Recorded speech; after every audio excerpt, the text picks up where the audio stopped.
নমস্কার সবাইকে, আমি শতরূপা। আজ চলে এলাম আমাদের সোসাইটির সপ্তমী আর অষ্টমী পুজোর একটু ঝলক নিয়ে। সাথে সপ্তমী আর অষ্টমী আমরা কিভাবে কাটালাম সেই গল্প ছোট করে বলা আছে।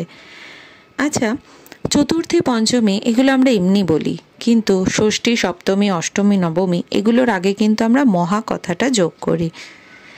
বাঙালি শ্রেষ্ঠ উৎসব দুর্গাপুজো মহাপূজা নামে খ্যাত। কিন্তু মহাপূজা কেন? মহা শব্দটি জড়িত আছে মহান বা বড় অর্থে। তবে শাস্ত্রে বলা হয়েছে যে পূজা চারটি কর্ম, যেমন স্নপন, পূজন, যজ্ঞ ও বলি, এই চারটি প্রধান কর্ম হয়ে থাকে যে পুজোতে, তাকে মহাপুজো বলা যায়।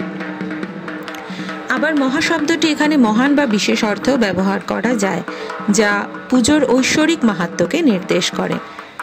দুর্গাপুজোর মূল দিনগুলি যেমন ষষ্ঠী, সপ্তমী, অষ্টমী ও নবমী, এগুলোতে মাহাত্ম্য যোগ করার জন্য আমরা মহাশব্দটি ব্যবহার করে থাকি। শুধু তাই নয়, এই পুজোয় সমাজের সমস্ত বর্গের মানুষের প্রয়োজন হয়। চাষি থেকে শুরু করে কামার, কুমোর, সকলের হস্তক্ষেপ ছাড়া এই পূজা কিন্তু অসম্পূর্ণ। সাথে রয়েছে চতুর্বর্ণের সংযোগ। বিভিন্ন শ্রেণীর মানুষেরা এই আনন্দে যোগদান করে পুজোয়। তাই তো এটা হয়ে উঠেছে মহাপুজো। সকলকে নিয়ে একসাথে সমাজের মেলবন্ধন তৈরি করার জন্যই এই দুর্গাপুজোকে আমরা মহাপুজো বা মহান পুজো বলে থাকি। তার উপর দেবী দুর্গার অসুর মহিষাসুরের ওপর বিজয়কে উদযাপন করে এবং এই তিথিগুলোকে দেবীর শক্তি ও মহিমাকে প্রকাশিত করে বোঝানো হয় বলে আমরা এটাকে মহাপুজো বলে থাকি। তাই সবাইকে মহাসপ্তমী, মহা অষ্টমীর অনেক শুভেচ্ছা।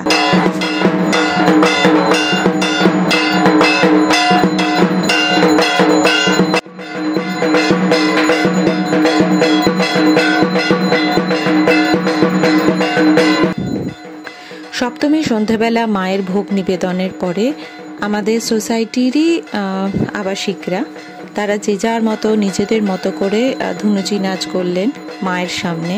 তো তারই একটু ঝলক এখানে দিয়ে রাখলাম।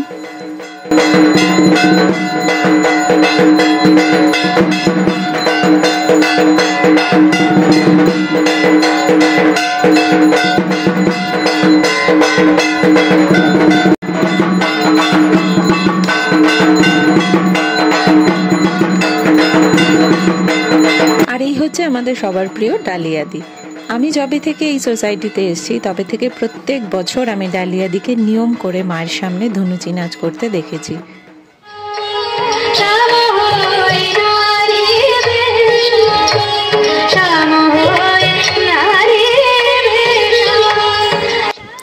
এবারে চলে আসি সপ্তমী সন্ধেবেলার কালচারাল অনুষ্ঠানে।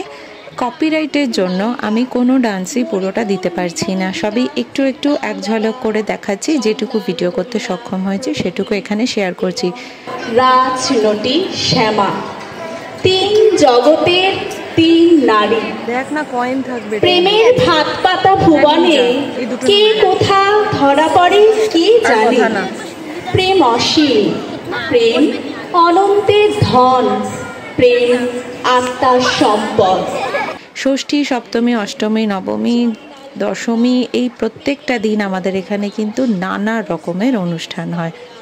অর্জুন উপলব্ধি করে যা শাশ্বত সুন্দর তাই শাশ্বত সত্য।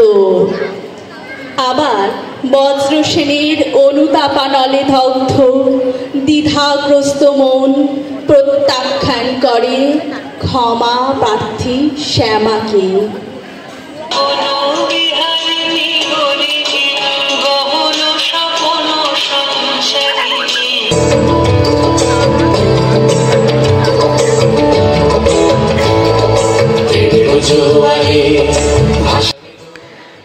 আমরা যারা বাইরের কাজ, সংসারের কাজ, বাচ্চা সামলানো সব কিছু করতে গিয়ে কোথাও নিজেদের পছন্দের জিনিসগুলোকে ভুলতে বসেছি, তারা এই সোসাইটির 5 দিনের প্রোগ্রামে কিন্তু আবার নিজেদের ভালো লাগাগুলো, সেটা নাচ হোক, গান হোক, আবৃত্তি হোক, যাই হোক, সেটার মাধ্যমে আবার কিছুটা হলেও ফিরে পেয়েছি।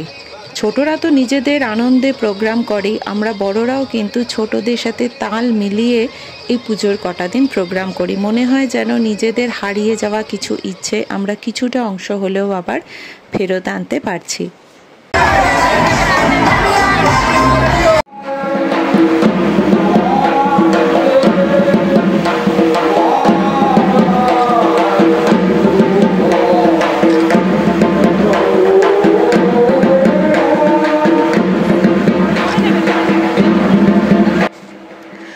অনুষ্ঠান শেষ হওয়ার পর মাঝরাতে আমি আর রানা বেরিয়ে একটা দুটো ঠাকুর দেখে আবার বাড়ি ফিরে আসি। এরপর চলে আসি অষ্টমীর সকালের গল্পে।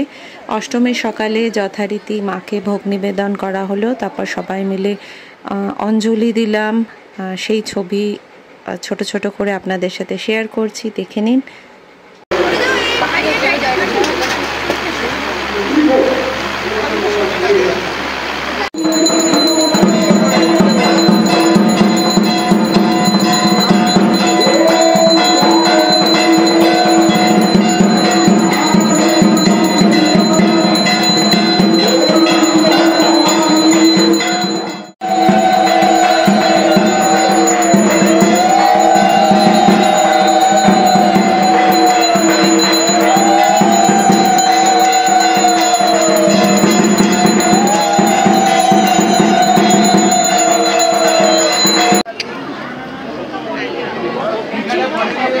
অষ্টমীর পুজো হয়ে যাওয়ার পর ওই দিনই দুপুরবেলায় সন্ধি পুজোটা হয়।